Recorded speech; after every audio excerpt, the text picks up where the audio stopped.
ఏం చేస్తాము అని గమనించినప్పుడు శిలువ ధ్యానాలు లేదా శ్రమ దినాలలో దేవుడు యేసు ప్రభుల వారు నీ కొరకు నా కొరకు పడినటువంటి ఆ యొక్క శ్రమలను మనము ధ్యానిస్తూ గడిపేటటువంటి సమయంలో ఉంటున్నాము.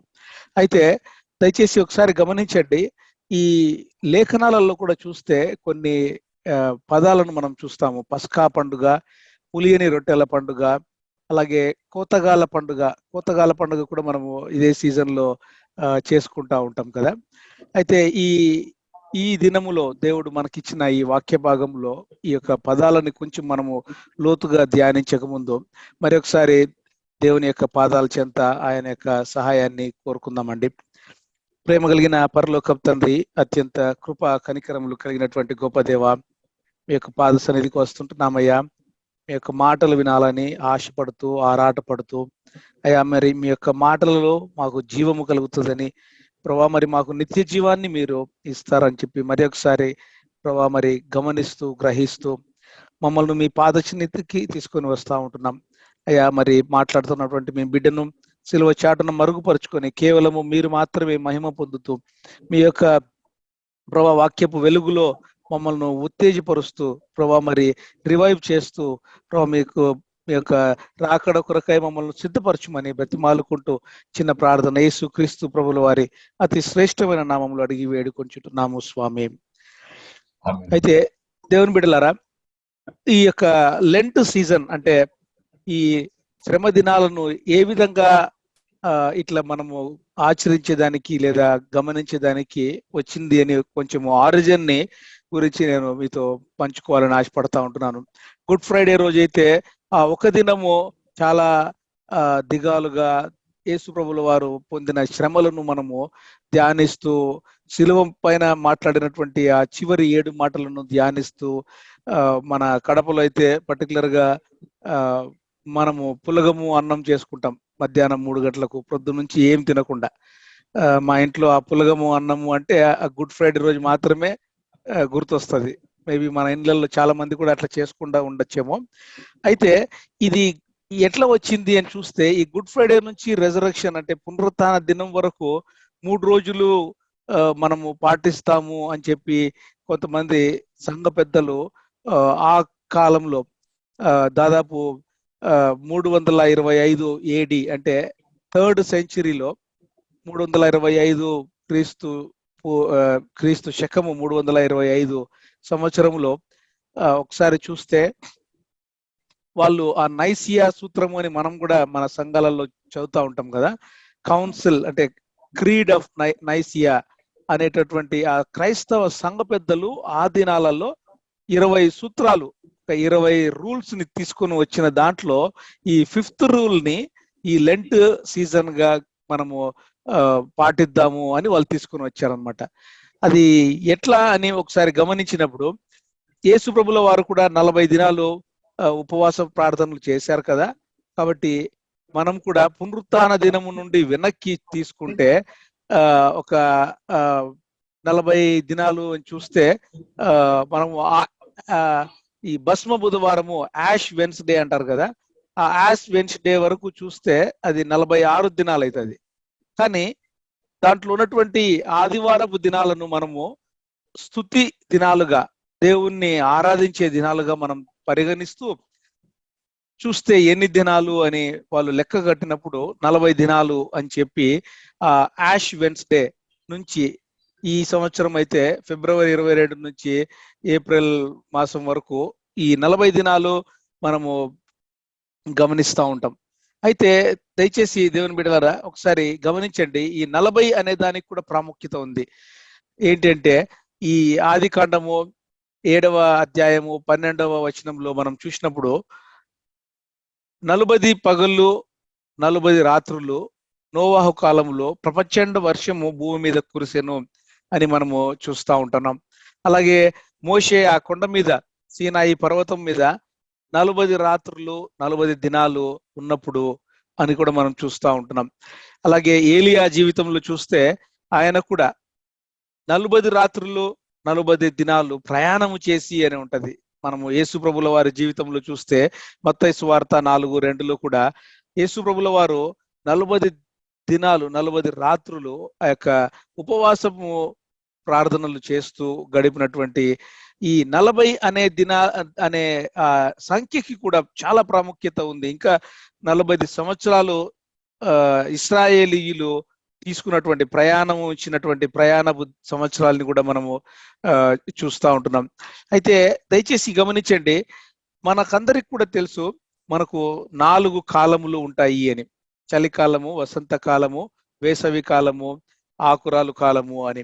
అయితే దయచేసి గమనించండి, ఈ ఇశ్రాయేలీయుల ప్రజలకు, యూదులకు కూడా ఈ ఒక క్యాలెండర్ ఉంది. వాళ్ళకు సపరేట్ క్యాలెండర్ ఉంది. మనకు జనవరి నుంచి డిసెంబర్ వరకు 12 మాసములు ఎట్లా ఉన్నాయో వాళ్ళకు ఒక డిఫరెంట్ క్యాలెండర్, వాళ్ళ క్యాలెండర్ కొంచెం డిఫరెంట్ గా ఉంటది.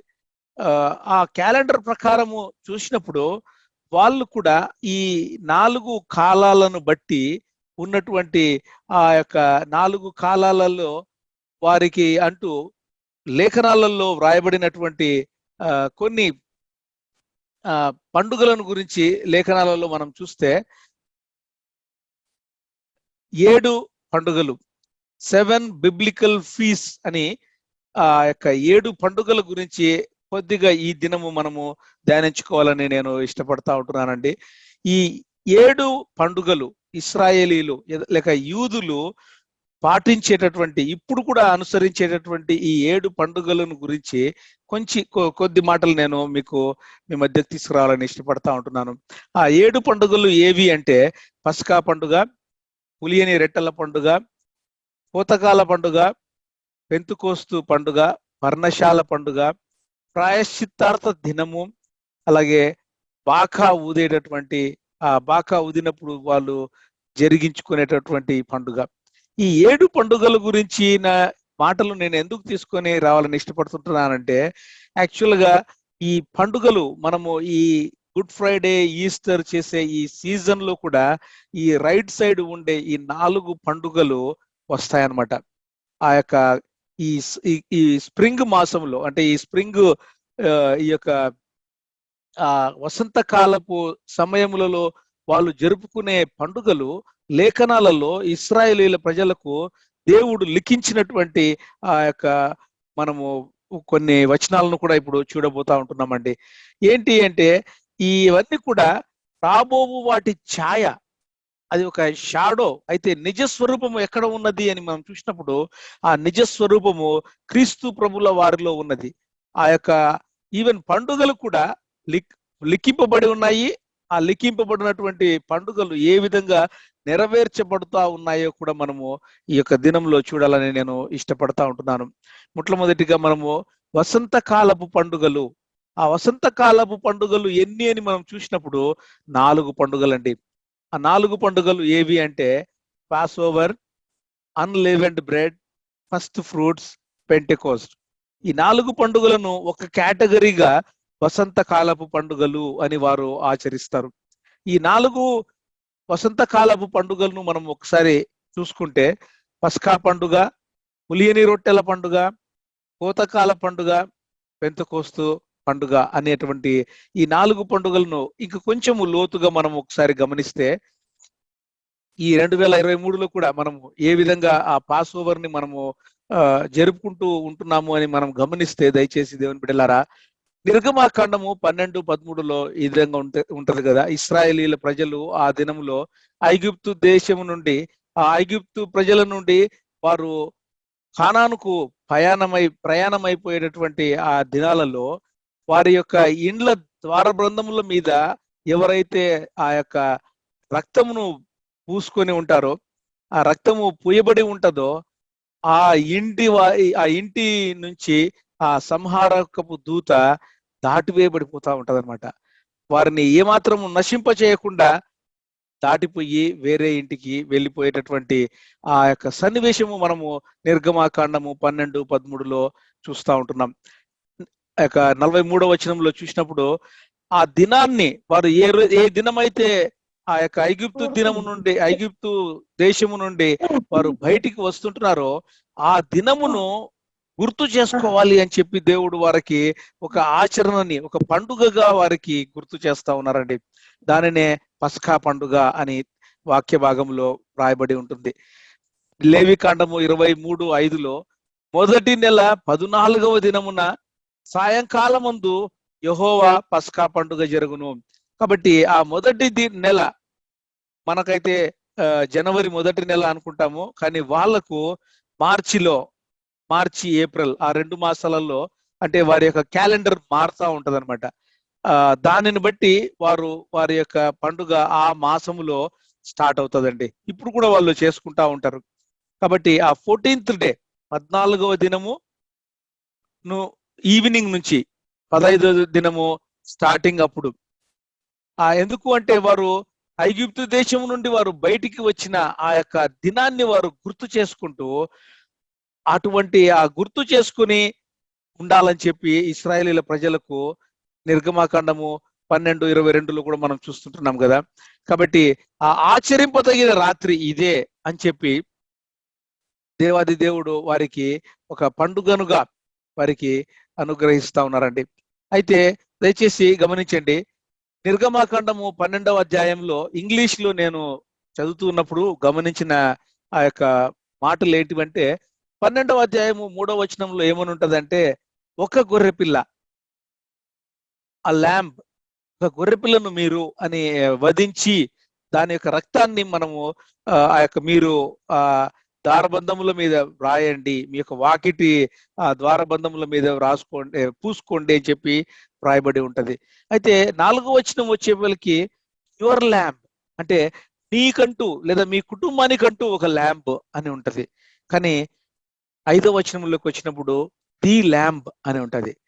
దయచేసి గమనించండి, ఆ ల్యాంబ్ అంటే ఒక గొర్రెపిల్లన లేదా నిజంగా ఆ గొర్రెపిల్ల వధింపబడినటువంటి గొర్రెపిల్ల, లేదా ఈ దినము నేను చూసుకుంటే ఆ యేసు ప్రభుల వారు నీ కొరకు వధింపబడినారు అని చెప్పి నేను గ్రహిస్తూ మనము ఆ యొక్క మాటల్ని ఆస్వాదిస్తూ హృదయానికి మనం తీసుకుంటూ ఆ ది ల్యాంబ్ అంటే ఏకైక యేసు ప్రభుల వారు నీ కొరకు నా కొరకు చనిపోయి తిరిగి లేచి ఆ దినాలలో మనం గడుపుతూ ఉంటున్నామండి.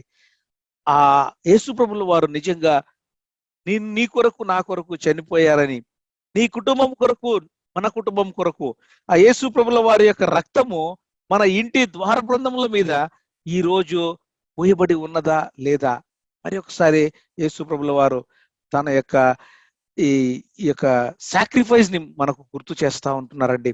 ఆ దినాలలో ఇశ్రాయేలీల ప్రజలు పాపపు అంటే ఐగుప్తు దేశం నుండి ఏ విధంగా వచ్చారో, నేను పాపపు శరీరపు ఆ యొక్క పాతకాలపు స్వభావం నుండి బయటపడిపోయి క్రీస్తు ప్రభుల వారి రక్త ప్రోక్షణలో కడుగబడి పరిశుద్ధపరచబడి ఆ యొక్క శాంక్టిఫికేషన్ ప్రాసెస్ లో ఉంటున్నామా లేదా, అది దేవుడు మనకు గుర్తు చేస్తా ఉంటున్నారండి.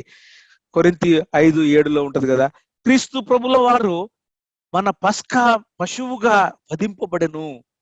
దయచేసి గమనించండి, ఆ క్రీస్తు ప్రభుల వారు మనకు పాస్ ఓవర్ లాగా అంటే పస్కా పశువు లాగా వధింపబడినాడండి. ఎవరైతే దాన్ని అంగీకరిస్తుంటారో వారికి రక్షణ ఉంటదండి.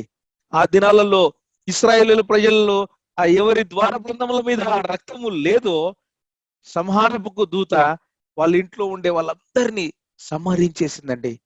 ఒకవేళ యేసు ప్రభుల వారి రక్తము నీ మీదను, నీ కుటుంబం మీదను, నా మీదను, నా కుటుంబం మీదను, మన ఇంటి ద్వారబంధముల మీదను, మన ఇంట్లో మన మన యొక్క ప్రాంగణాలలో అది ఆ యొక్క రక్తము వెదజల్లబడి ఉండకపోతే, దయచేసి దేవుని బిడ్డలారా, మన యొక్క కుటుంబంలో ఉన్నటువంటి మన బిడ్డలు లేదా నేను ఏమైపోతామో మరి ఒకసారి దేవుడు గుర్తు చేస్తా ఉంటున్నారు. అలాగా 2వ పండుగను పులియని రొట్టెల పండుగ అని అన్లెవెన్డ్ బ్రెడ్ ని మరి ఒకసారి గుర్తు చేసుకుంటే 23 లేవికాండము 23 అధ్యాయము 6వ వచనంలో 15వ దినమున యెహోవాకు పొంగని రొట్టెల పండుగ జరుగును, 7 దినములు మీరు పొంగన్న వాటిని తినవలను అని దేవుడు వారికి శాసిస్తాడు. 7 దినములు పులియని రొట్టెలను తినవలను. మొదటి దినమున మీ ఇళ్లలో నుండి పొంగనది పారవేయవలను. అంటే ఇక్కడ పొంగినది అంటే ఆ యొక్క పాపానికి గుర్తుగా మనము చూడాలండి. పులియని రొట్టెలు ఆ పులిసినది అంటే ఆ పులిసిన దానిని పాపానికి గుర్తుగా మనం చూడాలి.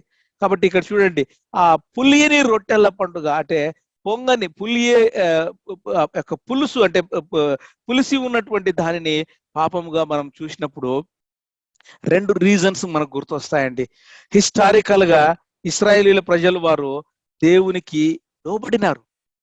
వారు దేవుడు చెప్పినటువంటి మాటను ఆ యొక్క రొట్టెల్లో ఏమాత్రము పులిసినటువంటిది లేకుండా, పొంగనిది ఏమాత్రము లేకుండా వారు తిన్నారండి. ఒక హిస్టరీలో మనం చూస్తే ఆ పులుపు లేనటువంటిది, ఆ పొంగనటువంటి ఆ యొక్క రొట్టె నిజంగా ఎన్ని రోజులైనా ఉంటదంట అండి. అదే ఒకవేళ పులిసింది, మనమైతే బేకింగ్ సోడా వేస్తాం కదా, మన పూరీలు లేదా మన యొక్క చపాతీలు పొంగాలి అంటే బేకింగ్ సోడా వేస్తాం. అక్కడ ఏంటి అంటే అది పాపానికి గుర్తుగా. ఒకవేళ నీలో నాలో ఏదైనా పులుసు ఉంది అంటే, పాపము ఉంది అంటే, దయచేసి ఆ పాపము నుండి మనము బయటపడిపోవాలండి. ఆ విధంగా ఆ దినాలలో లేవికాండము 2:11లో కూడా మీరు యెహోవాకు చేయు నైవేద్యం ఏదియు కూడా పులిసి పొంగిన దానితో చేయకూడదు. ఒకవేళ నీవు నేను ఈరోజు దేవునికి ఆరాధన తీసుకుని వస్తుంటున్నామేమో, మనలో ఏ పాపము ఉండకూడదండి. మనము ఈ ఈ యొక్క సహవాసానికి, సంఘానికి వెళ్ళినప్పుడు దేవుని యొక్క యేసు ప్రభుల వారి రక్త ప్రోక్షణలో మనము పూర్తిగా కడగబడి వారం అయితేనే మనము యొక్క మన యొక్క ఆరాధన స్వీకరించబడుతుందండి. కాబట్టి మనలో కూడా ఏ మాత్రము పులిసినది, పొంగినది ఉండకూడదని చెప్పి దేవుడు గుర్తు చేస్తా ఉంటున్నారు. కాబట్టి వారు ఆ పులియని రొట్టెల పండుగ 7 దినాలు చేస్తారండి. 14th day of the first month evening నుంచి వారు 22nd ముందు రోజు అంటే 21st ఈవినింగ్ వరకు 7 దినాలు వారు ఈ యొక్క పండుగను జరుపుకుంటారండి. అయితే కోతగాల పండుగ, మనం కూడా కోతగాల పండుగ జరుపుకుంటా ఉంటాం కదా మన యొక్క సంఘాలలో. కోతగాల పండుగ అంటే ఆ యొక్క ప్రథమ ఫలాన్ని మనం తీసుకొని వచ్చి ఫస్ట్ హార్వెస్ట్ లేదా ఫస్ట్ ఫ్రూట్స్ ని మనం తీసుకొని వచ్చి మనం ఏం చేస్తామంటే, నాకు కూడా గుర్తుంది, నేను కూడా కొన్ని ఆ యొక్క ఏమంటారు బజ్జీలు తర్వాత అవి ఇవి చేసుకొని పోయి అక్కడ అమ్మిన తర్వాత దాంతో వచ్చే ఆ అమౌంట్ ని మనం వెళ్ళి దేవునికి కానుకగా అర్పిస్తాం. మనము తెలిసి తెలియక ఆచరిస్తున్నటువంటి ఈ పండుగలలో నిజంగా ఇవి లేఖనాలలో ఉన్నాయి. వాటినే మనము ఆచరిస్తా ఉంటున్నామేమో. అయితే 1 కొరింథీ 15:20లో ఇప్పుడైతే నిద్రించిన వారిలో ప్రథమ ఫలముగా క్రీస్తు ప్రభుల వారు మృతులలో నుండి లేపబడి ఉన్నాడు. మొట్టమొదటిగా చనిపోయి తిరిగి లేచినటువంటి వారు ఎవరు అంటే క్రీస్తు ప్రభుల వారండి. మనం ముందుగా ఆ క్రీస్తు ప్రభుల వారు చనిపోయి నీ కోసము నా కోసము తిరిగి లేచి, ఆయన పాతిపెట్టబడి తిరిగి లేచి ఆయన ఆరోహణమయ్యి పరలోక రాజ్యంలో తండ్రి కుడి పార్శ్వమున మీద ఉన్నాడండి. అయితే ఆ యేసు ప్రభుల వారు ఏం చేశారంటే, చెరను చెరగా పట్టుకుపోయి అని ఆ పరదైసులో పాత నిబంధన విశ్వాసులను ఉంచారు. ఆ పాత నిబంధన విశ్వాసులను చూసినప్పుడు వారిని మొట్టమొదటిగా పరదైసుకి తీసుకొని పోయినట్టుగా ఆ చెరను చెరగా షియోల్ లేదా హేడీస్ అని ఇంగ్లీష్ లో అంటారు, ఆ గ్రీకు హీబ్రూ పదాలు. మన తెలుగులో అయితే పాతాళము అని ఉంటది. ఆ యొక్క షియోల్ నుంచి యేసు ప్రభుల వారు అక్కడ ఉన్నటువంటి పాత నిబంధన భక్తులందరినీ తీసుకెళ్లి పరదైసులో ఉంచారు. ఎప్పుడైతే ఆ క్రీస్తు రాకడ జరుగుతుందో అప్పుడు ఈ యొక్క కృత నిబంధన ఉన్నటువంటి ఆ చనిపోయినటువంటి వారు కూడా ఆ యొక్క లేపబడతారు అని కూడా మనం వాక్య భాగంలో చదువుకుంటా ఉంటాం కదా. కాబట్టి ఆ యేసు ప్రభుల వారు మొదటిగా ఆ యొక్క పాత నిబంధన భక్తులను ఆ యొక్క పాతాళము నుండి తీసుకుపోయారు అని కూడా మనం చూస్తూ ఉంటున్నాం. అలాగే మనము పెంటెకోస్తు అని చెప్పి పెంతుకోస్తు అని మనము ఆ యొక్క పాత నిబంధన గ్రంథంలో ఉన్నటువంటి మాటల్ని మనం గుర్తు చేసుకుంటే, లేవీకాండము 23వ అధ్యాయము 16వ వచనంలో 7వ విశ్రాంతి దినపు మరుసటి దినము వరకు మీరు ఒకవేళ కౌంట్ చేసుకుంటే 70 దినాలు అంటే 50 దినాలు, ఆ 50 దినాలు యెహోవాకు క్రొత్త ఫలముతో నైవేద్యము అర్పింపవలను అని చెప్పి నిర్గమాకాండము 32:28లో కూడా లేవీయులు మోషే మాట చొప్పున చేయగా, దయచేసి గమనించండి, ఆ యొక్క మోషే ఆ యొక్క ధర్మశాస్త్రము అంటే ఆ యొక్క 10 ఆజ్ఞలను సీనాయి పర్వతం నుండి యేసు తండ్రి అయిన దేవుని దగ్గర నుంచి ఆ యొక్క మోషే ఆ యొక్క 10 ఆజ్ఞలను తీసుకొని కిందికి వచ్చినప్పుడు అక్కడ అహరోను తన సహోదరుడు అహరోను ఆ ఇశ్రాయేలీయుల ప్రజలు కోరిన విధంగా వారికి ఒక దూడ చేత ఒక విగ్రహాన్ని తయారు చేసి వారందరూ కూడా ఆ దూడను వారు ఆరాధిస్తున్నట్టుగా మనం చూస్తామండి. ఆ దినమున ఈ మోషేకి ఆ యొక్క కోపం వచ్చి ఆ లేవీయులను మీరందరూ పక్కకు రండి అని చెప్పి మనము ఆ సన్నివేశం అంతా గుర్తు చేసుకుంటే ఆ దినమున 3000 మంది చనిపోతారండి. ఆ యొక్క 3000 దినము ఎందుకు నేను తీసుకొని వస్తుంటున్నానంటే దానికి సాదృశ్యంగా అపోస్తుల కార్యములు 2:41 వచనంలో చూసినప్పుడు, కాబట్టి అతని వాక్యము అంగీకరించిన వారు బాప్తిస్మము పొందిరి, ఆ దినమందు ఇంచుమించు 3000 మంది చేర్చబడిరి. అపోస్తుల కార్యములో మనం గమనిస్తే పేతురు, అపోస్తులుడైన పేతురు ఆ యొక్క వాక్యమును బోధించినప్పుడు అక్కడ 3000 మంది సంఘములు చేర్చబడినారండి. మనం ఒకసారి కాంట్రాస్ట్ గా చూస్తే ఆ దినములో అంటే ఆ యొక్క కాలమానం ప్రకారం చూస్తే ఎగ్జాక్ట్ గా అదే దినము యేసు ప్రభుల వారు చనిపోయి తిరిగి లేచి తర్వాత ఆయన 40 దినాలు ఉండి 40 దినాలు 40 సార్లు తన శిష్యులకు కనపడిన తర్వాత ఆరోహణం అయిపోయిన తర్వాత ఆరోహణమైనప్పటి నుంచి ఆ శిష్యులకు చెప్తాడు కదా యేసు ప్రభుల వారు, మీరు ఎక్కడికి పోదండి, యెరూషలేములోనే ఉండండి అని చెప్తాడు. ఎందుకు అంటే వారిని అప్పుడే పంపించాడు, మీరు వెళ్ళి సువార్త చెప్పండి అని చెప్పడు, యెరూషలేములోనే ఉండమని చెప్తాడు. ఎందుకు అంటే ఎగ్జాక్ట్ గా 50 దినాల తర్వాత అక్కడ పరిశుద్ధాత్మ దేవుడు ఈ భూమి మీదికి లేదా దేవుని బిడ్డల హృదయాలలోకి రావడం జరుగుతుంది. ఎగ్జాక్ట్ గా 50 దినాల తర్వాత అప్పటి నుండి పరిశుద్ధాత్మ దేవుని పరిచర్య స్టార్ట్ అవుతుందండి. ఎప్పుడైతే పరిశుద్ధాత్మ దేవుని పరిచర్య స్టార్ట్ అవుతుందో ఆ పేతురు భక్తుడు, ఆ యొక్క అపోస్తులుడైన పేతురు బలము పొంది పరిశుద్ధాత్మ శక్తిని పొంది వాక్యము చెప్పినప్పుడు 3000 మంది చేర్చబడతారు. దయచేసి గమనించండి, అదే ఎగ్జాక్ట్ గా అదే దినములో పాత నిబంధన కాలములో ఇశ్రాయేలీల హిస్టరీలో 3000 మంది చనిపోయారు ధర్మశాస్త్రము లేదా 10 ఆజ్ఞలు వచ్చినప్పుడు.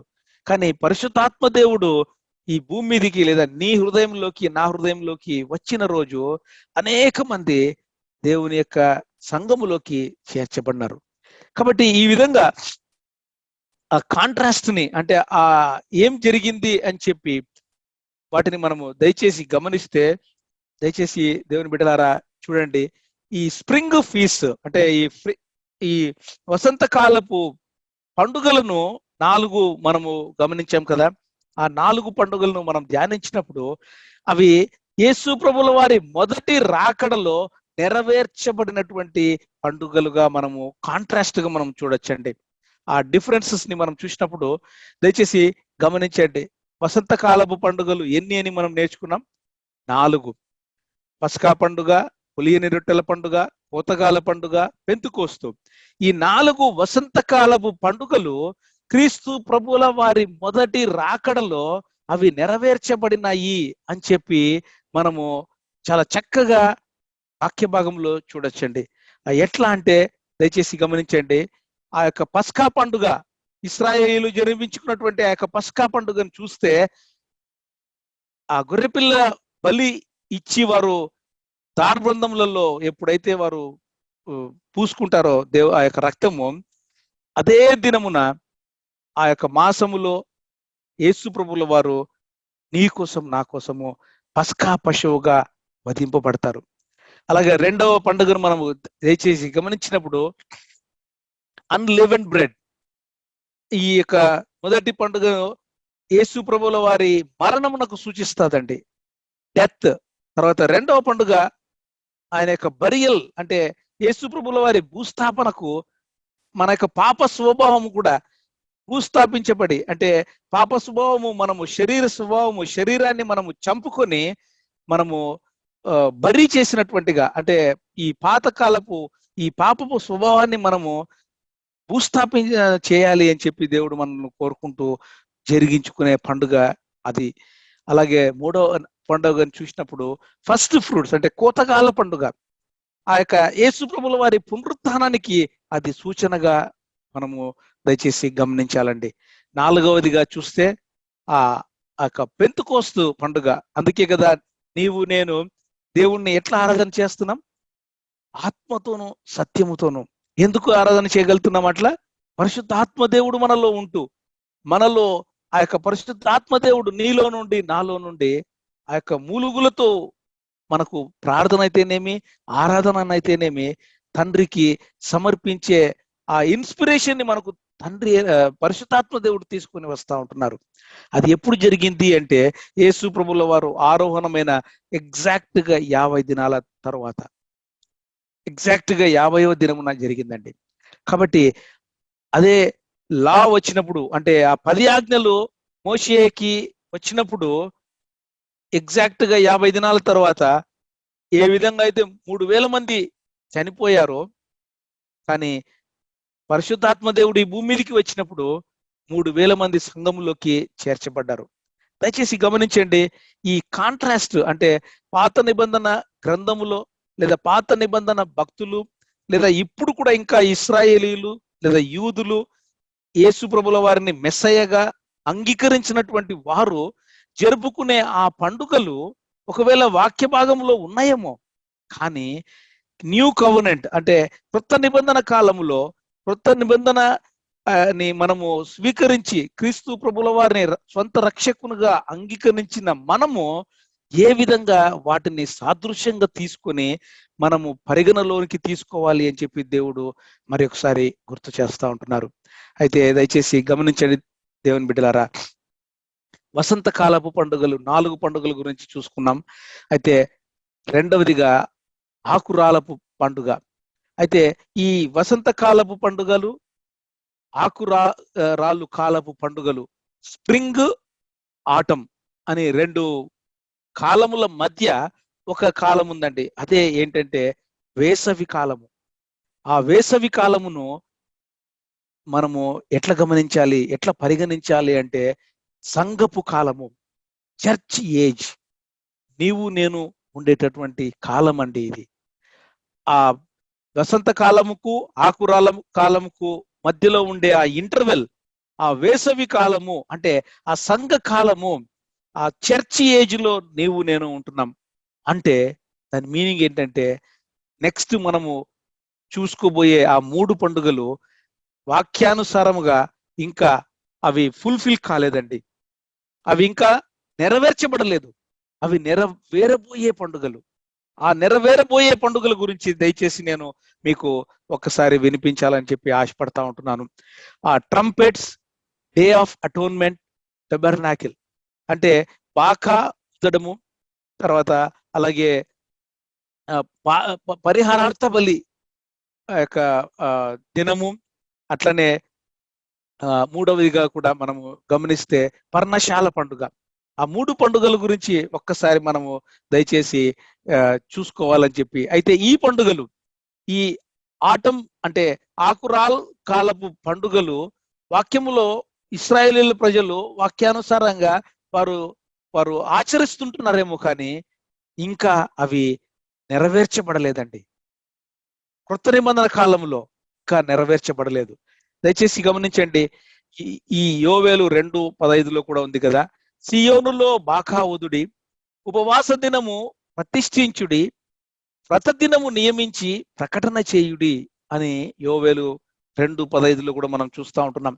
లేవి కాండము 25వ అధ్యాయము 9వ వచనంలో కూడా చూస్తే 7వ నెల 15వ నాడు మీ స్వదేశమనంతటా శృంగానాదము చేయవలను, అంటే బాకా ఊదడము, ట్రంపెట్ ఊదడము, ప్రాయశ్చిత్తార్థ దినము మీ దేశమంతటా అది జరుపుకోవాలి అని చెప్పి ఆ యొక్క వాక్య భాగంలో మనము చూస్తూ ఉంటున్నాం. అట్లనే వాళ్ళు చేసుకుంటా ఉన్నారండి. అట్లనే మనము న్యూ టెస్టిమెంట్ లో అంటే క్రొత్త నిబంధన గ్రంథంలో మనము ఒకసారి గమనించినప్పుడు 7వ దూత బూర ఊదినప్పుడు 7 బూరల గురించి కూడా ప్రకటన గ్రంథములో మనము ధ్యానిస్తా వచ్చాం కదా. ఆ 7వ దూత బూర ఊదినప్పుడు పరలోకములో గొప్ప శబ్దములు పుట్టెను. ఆ ఆ శబ్దములు ఈ లోక రాజ్యము మన ప్రభు రాజ్యమును ఆయన క్రీస్తు రాజ్యమును ఆయన యుగ యుగముల వరకు ఏలుననెను. కాబట్టి దయచేసి గమనించండి, బూర మ్రోగును, అప్పుడు మృతులు అక్షయులుగా లేపబడుదురు. ఈ పండుగ ఇంకా వాక్యానుసారముగా నెరవేర్చబడలేదు. ఈ పండుగలు నిజంగా ఎట్లయితే ఆచరిస్తున్నారో అవి ఎగ్జాక్ట్ గా ఉన్నది ఉన్నట్టుగా నెరవేరబోయే కాలమునకు మనము ఎదురుగా ఉంటున్నామండి. ఆ నెరవేరబోయే కాలము మనం ఎదురు చూస్తూ ఉంటున్నామండి. దయచేసి గమనించండి దేవుని బిడ్డలారా. మనము ఈ బాకా ఊదడము అని గమనిస్తే ఇశ్రాయేలీల ప్రజలు ఆ ట్రంపెట్స్ ఎప్పుడు ఊదుతారంటే ఆ ఒక టైం అన్నమాట. ఆ టైంను బట్టి ఎగ్జాక్ట్ గా ఆ యొక్క ప్రీస్ట్, ఆ లేవి, ఆ ప్రీస్ట్ ఆ టైంను చూసి ఆ కాలమానం ప్రకారము ఎగ్జాక్ట్ గా ఏ టైంలో ఊదాలనో ఆ టైంలో ఊదుతాడు. అది ఊదేంత వరకు మిగిలిన వారికి ఎవ్వరికి కూడా ఆ టైం ఏదో తెలియదండి. ఒకవేళ మరి నేను ఇక్కడ చెప్పచ్చో లేదో కానీ ఈ ముస్లిం సహోదరులు కూడా రంజాన్ పండుగ చేసుకుంటారు కదా. ఆ చేసుకునేటప్పుడు ఆ వారు ఆ యొక్క ఏమంటారు రంజాన్ అప్పుడు వారు భోజనం చేయరు, అన్నం తినరు. ఎప్పుడు అన్నం తినాలి, ఎప్పుడు అన్నం తినకూడదు అంటే ఆ ఎగ్జాక్ట్ గా మసీదు నుండి వారికి ఆ యొక్క ట్రంపెట్ అంటే ఏమంటారు దాన్ని, ఆ యొక్క చదవబడుతుంది, ఏదో సౌండ్ వస్తుంది కదా, అల్లా చదువుతారు కదా. ఆ విధంగా యూదులలో కూడా ఇంకా ఆచరణ ఉంది. ఆ యొక్క ఇశ్రాయేలీల దేశంలో ఇంకా కూడా బాకా ఊదేటటువంటి దినాలు వారు ఇంకా ఆచరిస్తూ ఉంటున్నారు. కానీ మనమైతే ఏ బాకా గురించి వెయిట్ చేస్తున్నామండి? ఆ బూర ఎప్పుడు ఊదబడుతుంది, ఆ 7 బూరలు ఎప్పుడు ఊదపడతాయి అని వేచి చూసేటటువంటి ఆ దినాలలో మనం ఉంటున్నామండి. కాబట్టి లేవి కాండము 25:9 వచనంలో చూస్తే కూడా 7వ నెల 10వ నాడు అని, అట్లనే లేవి కాండము 10వ అధ్యాయము 29వ వచనంలో కూడా చూస్తే ఆ యొక్క మిమ్మును మీరు దుఃఖపరుచుకునండి అంటే ప్రాయశ్చిత్తార్థ దినము అంటే ప్రిపరేషన్ అన్నమాట. ఇప్పుడు కూడా ఆ యొక్క ఇశ్రాయేలీల దేశంలో ఎవరైనా, ఒకవేళ నేనైతే వెళ్ళలేదు, ఆ దేశానికి వెళ్ళినప్పుడు అక్కడ ప్రేయర్, వాల్ ఆఫ్ ప్రేయర్ అని ఒకటి ఉంటుంది. వారందరూ కూడా అక్కడికి వెళ్ళి ఇప్పుడు కూడా ఆ ఆ యొక్క వాల్ అంటే దేవుడు వింటాడు నా ప్రార్థన అని చెప్పి ఆ వాల్ ఆఫ్ ప్రేయర్ దగ్గరికి వెళ్ళి వారు తల దించుకొని ఆ యొక్క వాల్ దగ్గర, ఆ గోడ దగ్గర వారు ప్రార్థన చేస్తారు, ప్రిపేర్ అవుతారు. ఆ ప్రిపరేషన్ నీకు నాకు ఎక్కడ గుర్తు చేస్తుంది అంటే డే ఆఫ్ అటోన్మెంట్ ని మన డే ఆఫ్ సెకండ్ కమింగ్ కి, అంటే క్రీస్తు ప్రభుల వారు వచ్చే ఆ 2వ రాకడ దినానికి సూచనగా ఉందండి. నీవు నేను కూడా ప్రిపేర్ అవుతున్నామా, సిద్ధపడతా ఉంటున్నామా? ఒకవేళ ఇశ్రాయేలీల ప్రజలు ఆ మెస్సయ్య అని చెప్పి యేసు ప్రభుల వారిని అంగీకరించకుండా ఇంకా వేచి చూస్తూ ఉంటున్నారేమో. అయితే కొత్త నిబంధన విశ్వాసివిగా నీవు నేను ఈ యొక్క లెంట్ డేస్లు కానీ లేదా ఈ లెంట్ సీజనే కాదు, త్రూ అవుట్ ద ఇయర్ ప్రతి దినము ప్రతి క్షణము మనము సిద్ధపరచబడుతూ ప్రార్థనలో ఎడతెగక ప్రార్థన చేసుకుంటూ ఆ హెవెన్లీ పర్సెప్షన్ లో బ్రతుకుతుంటున్నామా? అది దేవుడు మనకు ఈరోజు గుర్తు చేస్తూ ఉంటున్నారు. కాబట్టి చివరిగా పర్ణశాల పండుగ గురించి చెప్పినటువంటి కొన్ని మాటలు మనం చూస్తే దయచేసి గమనించండి. లేవి కాండము 23వ అధ్యాయము 42వ వచనంలో, నేను ఐగుప్తు దేశంలో నుండి ఇశ్రాయేలీలను రప్పించినప్పుడు వారు నివసింపి చేసినటువంటి మీ జనులు ఎరుగునట్లు 7 దినములు మీరు పర్ణశాలలో నివసింపవలెను. పర్ణశాల పండుగ అని జకర్యా వక్త కూడా 14:16 వచనంలో ఉంది కదా. కాబట్టి ఆ పర్ణశాల పండుగ టెబర్నాకిల్ అని అంటారు కదా. టెబర్నాకిల్ ఏంటి అంటే గాడ్ దేవుడు నివసించే ఆ యొక్క పర్ణశాల, ఆ యొక్క టెబర్నాకిల్ అంటే ఆ పర్ణశాలలోనే మందసం కూడా ఉంటది. మందసము ఏంటి అంటే సాక్షాత్తు దేవాది దేవుడు తన యొక్క బిడ్డల మధ్య నివసించాలని ఇష్టపడుతూ, సహవాసం చేయాలని ఇష్టపడుతూ ఉండేటటువంటి ఆ యొక్క టెబర్నాకిల్, ఆ యొక్క మందసము ఎక్కడైతే ఉంటుందో దాన్నే మనము పర్ణశాల లేదా టెబర్నాకిల్ అంటాం కదా. దాని మీనింగ్ ఏంటంటే దేవాది దేవుడు సాక్షాత్తు తన యొక్క బిడ్డల సహవాసంలో ఉండాలని కోరుకుంటున్నాడండి. అయితే దాన్నే సాదృశ్యంగా మనం చూస్తే యేసు ప్రభుల వారు రెండవ రాకడలో నెరవేరబోయేటటువంటి ఈ సాదృశ్యమైనటువంటి ఈ 3 పండుగలను మనము గమనించినప్పుడు చూస్తే బాకా ఊదడం గురించి మనం విన్నాము.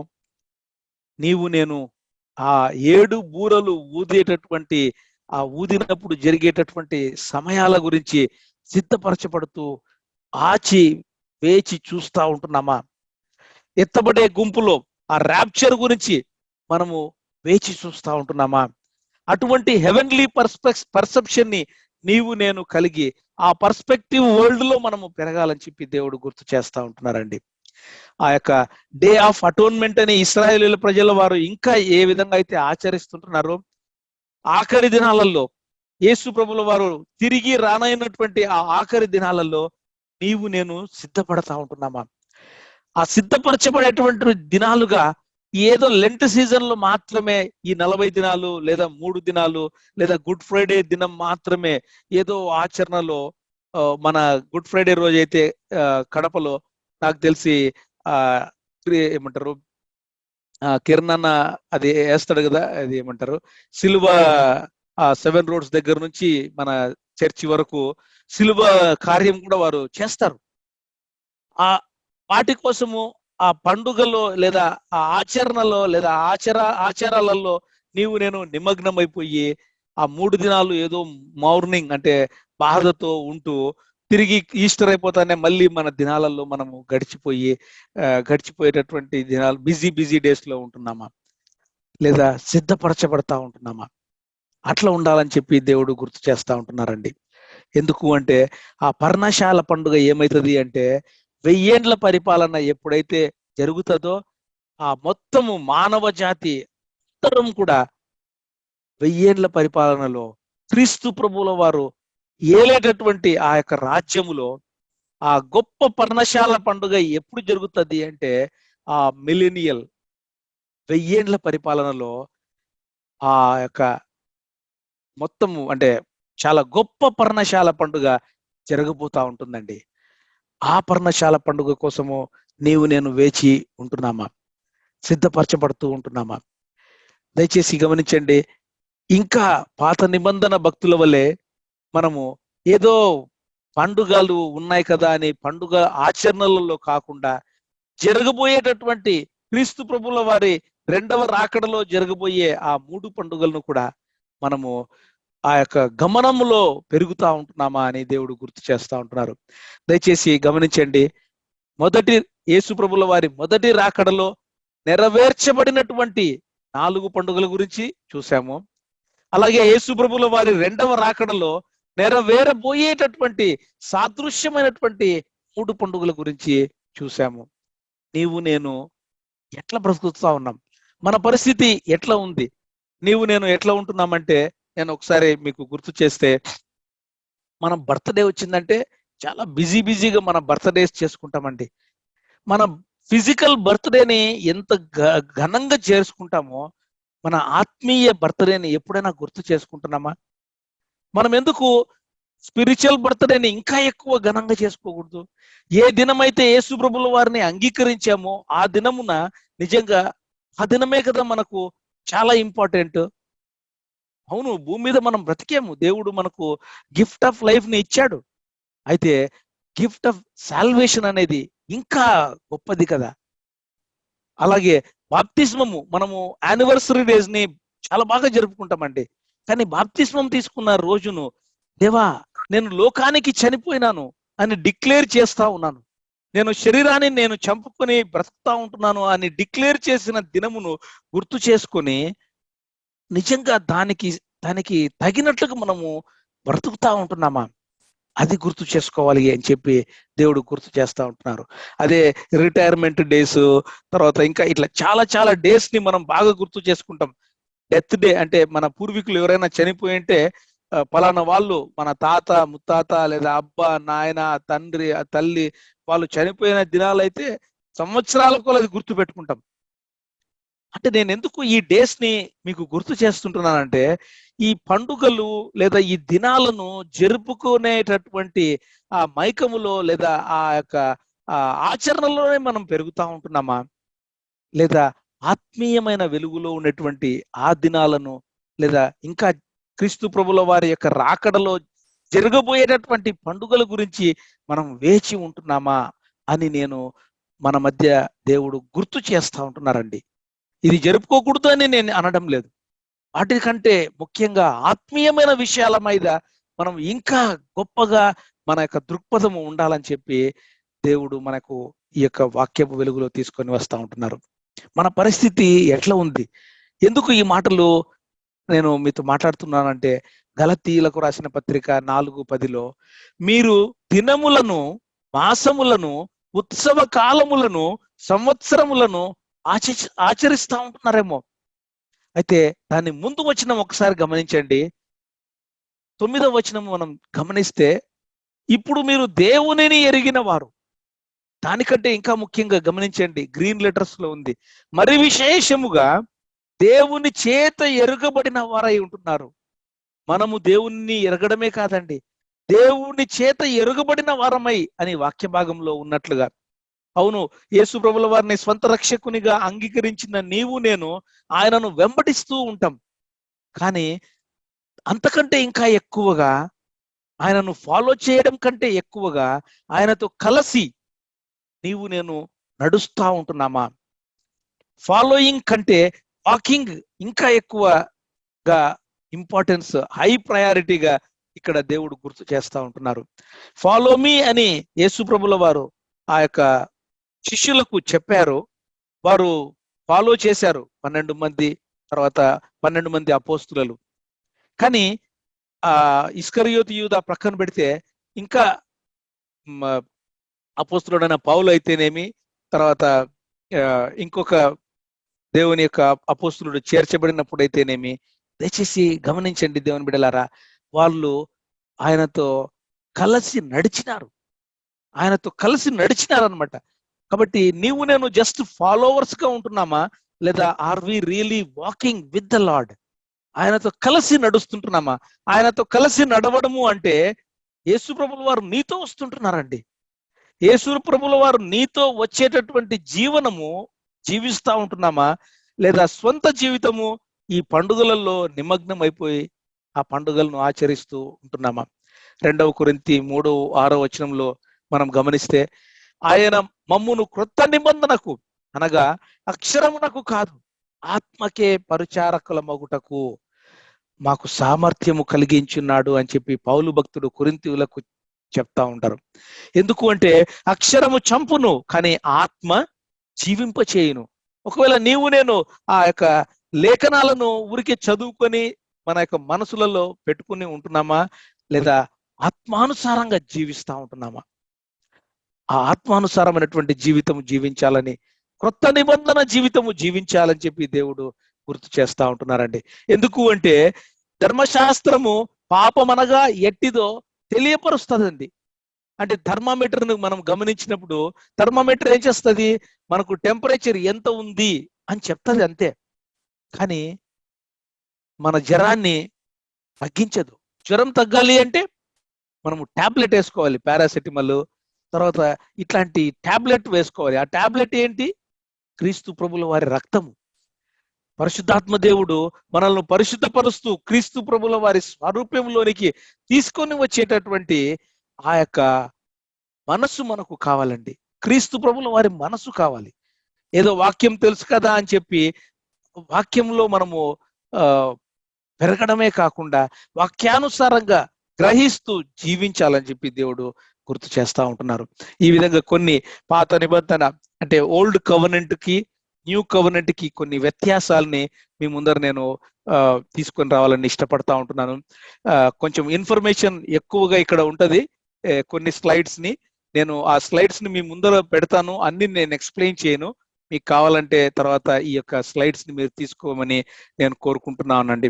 అయితే పాత నిబంధనకి కొత్త నిబంధనకి కొన్ని వ్యత్యాసాలని మీ మధ్యకు తీసుకుని వస్తూ, నీ జీవితము నా జీవితము ఏ నిబంధన అంటే పాత నిబంధన ప్రకారము ఏదో ఏదో మతపరమైనటువంటి మతములో జీవిస్తా ఉంటున్నావా, లేదా ఆత్మానుసారంగా పరిశుద్ధాత్మ దేవుణ్ణి అంటి పెట్టుకొని ఆయనను ఏమాత్రము బాధ పెట్టకుండా ఆయనతో కలిసి నడుస్తూ ఉంటున్నామా? అది మనము చెక్ చేసుకోనికి నాకు కూడా ఇది అవసరం అవుతుంది. నేను నేర్చుకున్న నా పర్సనల్ నోట్స్ ని మీ మధ్యకు తీసుకొని రావడం జరుగుతూ ఉందండి. రక్తము ఆ దినాలలో ఇండ్ల ద్వారా గ్రంథపు నిలువు నా కమ్ముల మీద ఏ విధంగా అయితే రాశారో, ఈ దినములో క్రీస్తు ప్రభుల వారి రక్తము నీ ఇంటి మీద, నీ హృదయం మీద, నా హృదయం మీద ఒకవేళ అది రాయబడి ఉంటేనే, ఆ చెల్లబడి ఉంటేనే నీకు నాకు పరలోక రాజ్యం ఉంటుందండి. మోషేకి ఎప్పుడైతే లా వచ్చిందో, ధర్మశాస్త్రము ఇది వరకు చదువుకున్నాం కదా, అక్షరము చంపును కానీ ఆత్మ జీవింపచేయును. ఆ రోజు 10 ఆజ్ఞలు వచ్చినాయి, కానీ 3000 మంది చనిపోయారండి. మరి ఇశ్రాయేలీయులే, దేవుని బిడ్డలే. కానీ పరిశుద్ధాత్మ దేవుడు ఎప్పుడైతే వచ్చారో, ఆయన పరిచర్య ఎప్పుడైతే స్టార్ట్ అయిందో, అనేక మంది దేవుని రాజ్యములోకి, దేవుని సంఘములోకి చేర్చబడతా ఉంటున్నారు. దయచేసి గమనించండి, ఎంత వ్యత్యాసం ఉంది. లా లీడ్స్ టు డెత్, కానీ ఆత్మ జీవింపచేయును. ధర్మశాస్త్రం అయితే పరిశుద్ధము, లా అయితే పరిశుద్ధం, కానీ కేవలం వాక్యము నిన్ను పరిశుద్ధపరచదు. ఎందుకు? ఆ యొక్క కృప, సత్యము, సర్వసత్యములోకి నడిపించేటటువంటి పరిశుద్ధాత్మదేవుడు నిన్ను నన్ను క్రీస్తు స్వారూప్యంలోనికి తీసుకెళ్తారండి. లా రివీల్స్ హూ యు ఆర్, కానీ పరిశుద్ధాత్మ దేవుడు అయితే నిన్ను రూపాంతరము చెందింపచేసి నీకు అబండెంట్ లైఫ్ అంటే నిత్య జీవముతో, అంటే జీవముతో కూడినటువంటి జీవితాన్ని నీకు నాకు ఇస్తానండి. కాబట్టి నీవు నేను లా అయితే ఏం చేస్తుంది అంటే ఖండం చేస్తుంది. ఖండం అంటే మనకు థర్మామీటర్ ఏ విధంగా నీకు జ్వరం ఎంత ఉందో అని చూపిస్తుందో, వాక్యము లేదా ధర్మశాస్త్రం ఏం చెప్తుందంటే మనము ఎంత ఎంత ఘోరమైన పాపి అని చూపిస్తుంది. కానీ క్రీస్తు ప్రభుల వారి రక్తము లేదా క్రీస్తు ప్రభుల వారి యొక్క స్టాండర్డ్స్ ఏం చెప్తుందంటే, కమ్ అప్ హయ్యర్, ఇంకా పైకి రా నాయన, ఇంకా పైకి రా.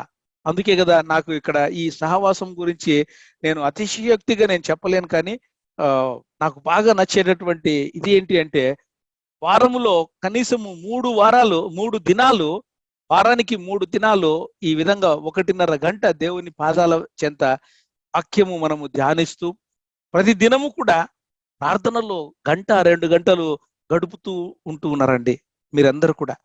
కాబట్టి ఎందుకు అది అంటే, దేవుడు ఇచ్చినటువంటి లేదా దేవుడు లీడర్షిప్ కి ఇచ్చినటువంటి ఆ యొక్క గొప్ప ఎయిమ్ ఏంటి అంటే, కమ్ అప్ హయ్యర్, ఇంకా స్టాండర్డ్స్ పెరగాలి, ఇంకా పరిపక్వతలోకి రావాలి, ఇంకా పర్ఫెక్షన్ ప్రాసెస్ లో ఉండాలి, ఏ మాత్రము విడువబడినటువంటి గుంపులో ఉండకూడదు, ఇంకా పైకి రావాలి, క్రీస్తును పోలి నడుచుకుంటూ పౌలును కూడా అపోస్తులను చూసి మనం నడుచుకోవాలి అని చెప్పి కమ్ అప్ హయ్యర్ అనేటటువంటి ఆ థీమ్ లో దేవుడు నిన్ను నన్ను పెంచుతా ఉంటున్నారండి. నిజంగా ఈ సహవాసంలో దేవుడు నాకు అనేక సత్యాలు నేర్పిస్తా ఉంటున్నారు. అందుకోసం నేను దేవునికి నిజంగా చాలా కృతజ్ఞులుగా ఉంటున్నాను. కాబట్టి ఆ దినాలలో మోజెస్ అయితే వారికి మీడియేటర్ గా ఉండేవారు. ఇశ్రాయేలీల ప్రజలకు మోషే భక్తుడు దేవునికి ఇశ్రాయేలీలకు మీడియేటర్ గా ఉండేవారు. కానీ ఈ దినములో యేసు ప్రభుల వారు నీకు నాకు మధ్యవర్తిగా ఉంటూ నీ కోసము నా కోసము ఇంకా తండ్రి కుడి పార్శ్వమున ప్రార్థన చేస్తూ ఉంటున్నారు. లేఖనపు వెలుగులు అయితే ఆ యొక్క కీర్తన గ్రంథము 119వ అధ్యాయము 105వ వచనం చూసినప్పుడు, నీ వాక్యము నా పాదములకు దీపము. Word was light in old testament, but in new testament యోహాను సువార్త 1వ అధ్యాయం 4వ వచనంలో, ఆయనలో జీవం ఉండును. ఎవరిలో? యేసు ప్రభుల వారిలో జీవం ఉండును. ఆ జీవము నీకు నాకు వెలుగై ఉంటుందండి. పాత నిబంధన గ్రంథంలో వాక్యము వారికి వెలుగుగా ఉండింది. కానీ నీకు నాకు ఈరోజు యేసు ప్రభుల వారి జీవము నీకు నాకు జీవాన్ని ఇస్తుందండి. అది మనకు వెలుగు. ఇంకా అపోస్తుల కార్యములు 1వ అధ్యాయము 1వ వచనంలో కూడా ఏముంటదంటే, యేసు ప్రభుల వారు చేసి చూపించారు. యేసు ప్రభుల వారు నీకు నాకు మాదిరిగా ఉంటున్నారు. ఇంగ్లీష్ లో అయితే lord Jesus did and thought. కాబట్టి నీవు నేను కూడా ఏదైతే మనము చేస్తా ఉంటున్నామో అదే షేర్ చేసుకునే ఆ యొక్క ప్రాక్టీస్ లో మంచి విశ్వాసులుగా పెరగాలని చెప్పి దేవుడు గుర్తు చేస్తా ఉంటున్నారు. పాత నిబంధన గ్రంథంలో ఏమని ఉంటదంటే కమ్ అండ్ హియర్ అని ఉంటది. అయితే క్రొత్త నిబంధనలో యేసు ప్రభుల వారు కానీ పౌలు భక్తుడు కానీ ఏం చెప్తారంటే కమ్ అండ్ సీ. మనము యేసుప్రభుల వారి దగ్గరికి వెళ్ళి ఆయనను చూసి నేర్చుకొని అని ఉంటది. ఆయనను ఫాలో కావండి అని చెప్పి రాయబడి ఉంటది. అట్లనే నిన్ను నన్ను చూసి అన్యులు కూడా దేవుని దగ్గరికి వస్తుంటున్నారా? నీ జీవితము నా జీవితము ఆ విధంగా ఉంటుందా? లేదా ఈ పండుగ ఆచరణలలో హిందూస్ కి పండుగలు ఉన్నాయి, ముస్లిమ్స్ కి పండుగలు ఉన్నాయి, అనేక మతాల వాళ్ళకు వాళ్ళ పండుగలు ఉన్నాయి. అట్లా వాళ్ళు జరుపుకునే పండుగలలో మనం కూడా మతపరమైనటువంటి పండుగలు జరుపుకునే ఈ సీజన్లలో ఉంటున్నామా? లేదా ఇతరులు అన్యులు వచ్చి నీ జీవితాన్ని నా జీవితాన్ని చూసి క్రీస్తు ప్రభుల వారి దగ్గరికి సంఘములో చేర్చబడేటటువంటి సాక్ష్యపు జీవితాన్ని జీవిస్తూ ఉంటున్నామా? ఆయన సాక్షార్థమై ఆయన మహిమార్థమైనటువంటి జీవితం జీవిస్తూ ఉంటున్నామా? అది దేవుడు మనకు గుర్తు చేస్తూ ఉంటున్నారు. ఈ విధంగా ఓల్డ్ కవెనెంట్ కి న్యూ కవెనెంట్ కి ఇంకా చాలా వ్యత్యాసాలని మీకు మీ మధ్య నేను తీసుకొని వస్తూ ఉంటున్నాను. మీరు ఈ స్లైడ్స్ తీసుకోవచ్చు. అట్లనే ఇంకా ఈ 2-3 స్లైడ్స్ ని నేను మీకు ఎక్స్ప్లెయిన్ చేయడం లేదు, కానీ మీకు అనుకున్న వారు దయచేసి తీసుకోండి, ఇంకా నేర్చుకోండి. ఈ న్యూ కవెనెంట్ స్టాండర్డ్స్ ఎట్లా ఉంటాయి అంటే, దయచేసి ఒకసారి ఒక మాటను ఒక నిజంగా జరిగినటువంటి ఆ యొక్క లేఖనంలో మనము చూస్తే, యేసు ప్రభుల వారు ఆ యొక్క ప్రభురాత్రి దినములో ఆ లాస్ట్ సప్పర్ అప్పుడు అందరూ కూడుకొని ఉంటే, మామూలుగా ఆ దినాలలో ఆ ఇశ్రాయేలీలకు పనివారు వచ్చి కార్లు కడిగేవాళ్ళు. ఆ పనివారు ఆ దినము ఆ పనివాడు లేడేమో, కానీ అక్కడ ఉన్నటువంటి శిష్యులందరూ కూడా ఎవరు కాళ్ళు కడుగుతారు అని వేచి చూస్తూ ఉండేటటువంటి సమయంలోనేమో వెంటనే ఎవరు తగ్గించుకొని కాళ్ళు కడిగేది స్టార్ట్ చేశారు అని మనం చూస్తే, యేసు ప్రభుల వారు దేవాది దేవుడు. ఆయనకి ఏం పట్టిందండి? ఒక మానవుడు, ఒక ఆయన చేతులతో చేసినటువంటి ఆ యొక్క సృష్టికి అంత తగ్గించుకొని ఒకరి కాళ్ళు కడగాల్సిన అవసరము ఆయనకేముందండి? కానీ యేసు ప్రభుల వారు ఎంత తగ్గించుకున్నారో ఇంకా దాన్ని నీవు నేను ఏ మాత్రము ఎంత వర్ణించినా కూడా సరిపోదేమో. అటువంటి ఆ తగ్గింపు జీవితము క్రీస్తు ప్రభుల వారికి కలిగినటువంటి ఆ మనస్సు నీకు నాకు ఉందా? ఇక్కడ దయచేసి గమనించండి, యేసు ప్రభుల వారు వాళ్ళందరిలోకి ఆత్మీయంగా అంటే స్పిరిచువల్ గా నేను చాలా తక్కువ అని చూపించుకోవడం లేదండి. అట్లా చూపించుకోవడం లేదు. కానీ ఒకసారి మనం గమనిస్తే, మీరు చాలా ఇంపార్టెంట్ నాకు అని చెప్పి యేసు ప్రభుల వారు వారి పట్ల చూపించే ఆ యొక్క దృక్పథం, ఆ వైఖరి ఎట్లా ఉంది అంటే, మీరు నిజంగా నాకు చాలా ఇష్టమైన వారు, చాలా ఇంపార్టెంట్ అని చెప్పి చూపిస్తా ఉంటున్నాడు. ఆత్మీయంగా అయితే యేసు ప్రభువున వారిని మించిన వారు ఎవరు లేరు ఈ భూమి మీద. కానీ ఇంపార్టెన్స్ ఇవ్వడంలో యేసు ప్రభుల వారు శిష్యులకు ఎంత ఇంపార్టెన్స్ ఇచ్చినాడు అని మనం ఇక్కడ నేర్చుకున్నప్పుడు, నేను లేదా మనము నేర్చుకోవాల్సింది ఏంటంటే, ఇతరులను మనము అట్లనే ఇంపార్టెంట్ గా చూడాలండి. ఏ మాత్రము తక్కువ స్వభావముతో లుక్ డౌన్ చేసి నెగ్లెక్ట్ చేసే స్వభావము నీలో నాలో ఉండకూడదు. మన హృదయంలో ప్రతి ఇతరుల పట్ల ఎవరైనా కూడా కావచ్చు, వారి పట్ల మనకు వారు ఎంత గొప్పవారు, మంచివారు ఒకవేళ ఆత్మీయంగా వారు లేదా అన్యులైనా కావచ్చు, ఆత్మీయంగా వారు ఇంకా ఎదిగి ఉండకపోవచ్చు. ఆత్మీయమైన విషయం ఇక్కడ కాదండి.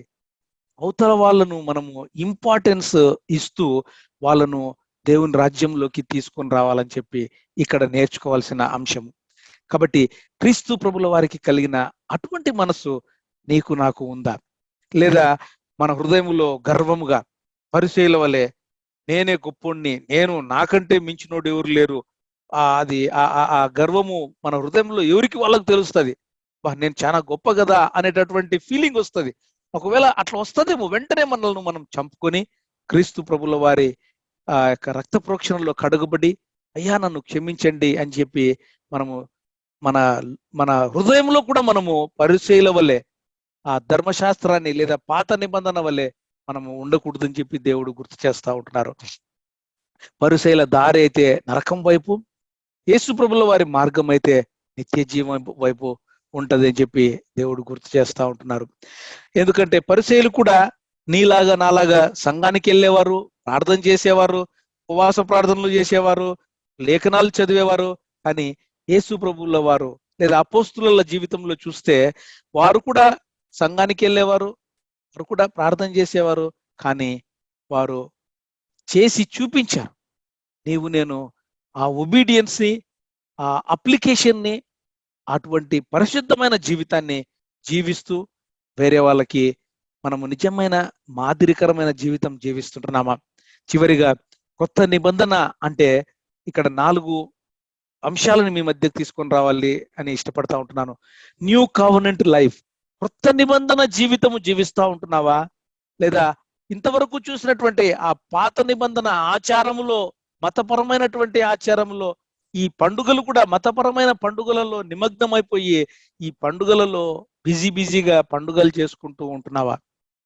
కొత్త నిబంధన కుటుంబముగా ఉంటున్నావా? నీ కుటుంబము నా కుటుంబము ఈ న్యూ కవెనెంట్ ప్రిన్సిపల్స్ కలిగిన కుటుంబముగా బ్రతుకుతా ఉంటున్నామా? ఆ హెవెన్లీ పర్సెప్షన్ లో బ్రతుకుతా ఉంటున్నామా? మనం ఒకవేళ దేవుడు మనల్ని పరిచర్యలో చాలా బిజీగా ఉంచితే ఆ పరిచర్య కొత్త నిబంధనగా ఉంటుందా? ఏదో వాక్యము తెలుసు కదా అని చెప్పి నాలెడ్జ్ బేస్డ్ పరిచర్యలో నీవు నేను ఉంటున్నామా? మనం వెళ్ళే సంఘమైనా లేదా మన ద్వారా దేవుడు తీసుకుని వచ్చే మనల్ని బిజీగా ఉంచే ఏ సంఘమైనా ఆ న్యూ కవెనెంట్ చర్చ్, ఆ క్రొత్త నిబంధన ప్రిన్సిపల్స్ కలిగినటువంటి సంఘములో నీవు నేను ఎదుగుతూ ఆ సంఘానికి మనము తోడ్పడుతూ దేవుడు మనల్ని వాడుకునే ఆ సంఘంలో ఉంటున్నామా? అది గమనించాలని చెప్పి ఈ 4 అంశాలు నిజంగా ఒక్కొక్క అంశము చాలా లోతైన అంశం అండి. కానీ నేను మీ మధ్యకు తీసుకొని రావాలని ఇష్టపడతా ఉంటున్నాను. దేవుడు నాకు ఈ 4 అంశాలకు లోతైన అనుభవము ఇస్తూ వస్తున్నప్పుడు, ఇంకా నేను నేర్చుకుంటూ పెరుగుతూ ఉంటున్నప్పుడు ఈ న్యూ కవెనెంట్ లైఫ్ లో చాలా తీపి, చాలా హెవెన్లీ పర్సెప్షన్ ఉంటుందని చెప్పి నేను మరొకసారి గుర్తు చేస్తూ ఒక బిగ్ ఐడియాను చివరిగా మీకు ఈ యొక్క బిగ్ ఐడియాను మీ ముందుకు తీసుకురావాలని ఇష్టపడతా ఉంటున్నాను. నీవు నేను ఒకవేళ కొత్త నిబంధన విశ్వాసివై ఉంటున్నామా? ఒకవేళ కొత్త నిబంధన విశ్వాసివై ఉండవచ్చు, కానీ ఇంకా పాత నిబంధన జీవితంలో జీవిస్తా ఉంటున్నామా? ఆచారాలలో మునిగిపోయి ఉంటున్నామా? You may be a new covenant believer but still stuck living in the old covenant life. అట్లా మతపరమైన జీవితంలో ఉండకుండా కొత్త నిబంధన విశ్వాసిగా, కొత్త నిబంధన ప్రిన్సిపల్స్ ఏ విధంగా ఉంటున్నాయి అని వాక్యములో మనము ఇంకా లోతైన విషయాలను గ్రహిస్తూ అటువంటి జీవితం జీవిస్తూ ఈ ఇంకా ఆటం కాలంలో ఆకురాలు కాలపు పండుగలు 3 పండుగలను మనం చూసుకున్నాం కదా. అవి నెరవేరబోయేటటువంటి పండుగలు కదా. టెబర్నాకిల్, ట్రంపెట్స్, తర్వాత డే ఆఫ్ అటోన్మెంట్. ఆ పండుగలు జరగబోతాయండి. ఊరలు ఊదబడిపోతాయండి. పర్ణశాల పండుగ 1000 ఏళ్ల పరిపాలన జరగబోతుందండి. ఆ ట్రంపెట్ మోగినప్పుడు ర్యాప్చర్ రాబోతా ఉంటుంది. దానికి సిద్ధపడతా ఉంటున్నామా? లేదా ఈ లెంట్ సీజన్ లో దీంట్లో బిజీగా ఏదో పండుగలలో మునిగిపోయి తేలుతూ ఉంటున్నామా? క్రీస్తు ప్రభుల వారు ఏ క్షణమైనా రావచ్చు. మనము చివరి గడియలలో ఉంటున్నాము. సిద్ధపరచబడుతూ దేవుడు నిన్ను నన్ను ఇంకా క్రీస్తు స్వారూప్యంలోనికి రావాల్సినటువంటి ఆ యొక్క పరిశుద్ధాత్మ దేవుడు తీసుకుపోయే ఆ ప్రక్రియలో నేను ఉంటూ ఇంకా ఏవైనా పాత స్వభావాలు, పాపపు స్వభావాలు, ఈ లోకాచారాలు, లోకానుసారమైన అంశాలు, ఇంకా లోకానుసారం నేను చాలా చాలా వాటి విషయాలు నేను తీసుకురాలేకపోయాను, సమయం లేదు కాబట్టి. లోకంలో మనం ఉండిపోయి ఉండకుండా ఈ న్యూ కవెనెంట్ లైఫ్ లో బ్రతకాలని చెప్పి అటువంటి విశ్వాసిగా ఉండాలని దేవుడు కోరుకుంటూ, చివరిగా ఏం నేర్చుకున్నాము, ఏం చూసాము అంటే, లెంట్ సీజన్ ఆరిజిన్ చూసాము, 7 పండుగలు చూసాము మనము. అవి క్రీస్తు ప్రభువుల వారి మొదటి రాకడలో ఎట్లా నెరవేర్చబడినాయి, రెండవ రాకడలో ఎట్లా నెరవేరబోతాయి. నేను ఈ పండుగలలో బిజీగా ఉంటున్నామా, లేదా ఓల్డ్ కవెనెంట్ లైఫ్ లో ఉంటున్నామా, న్యూ కవెనెంట్ ప్రిన్సిపల్స్ లో బ్రతుకుతా ఉంటున్నామా అని చెప్పి దేవుడు మనకు గుర్తు చేసినటువంటి ఈ మాటలన్నిటిని బట్టి మనము ఇంకా దేవుడు సిద్ధపరుస్తూ, మనల్ని సిద్ధపరచు కోరుతూ ఈ యొక్క వాక్యపు వెలుగులో మనకు తీసుకుని వచ్చారండి. కాబట్టి నేను క్రీస్తు ప్రభుల వారి రాకడ కొరకు సిద్ధపరచబడుతూ ఎడతెగక ప్రార్థన చేసుకుంటూ ఆయన రాకడ కొరకు మనం వేచి చూస్తూ ఉండాలని కోరుకుంటూ ఈ యొక్క మాటల్ని దేవుని యొక్క సన్నిధిలో మీ మధ్య ముగిస్తుంటున్నానండి. Thank you so much.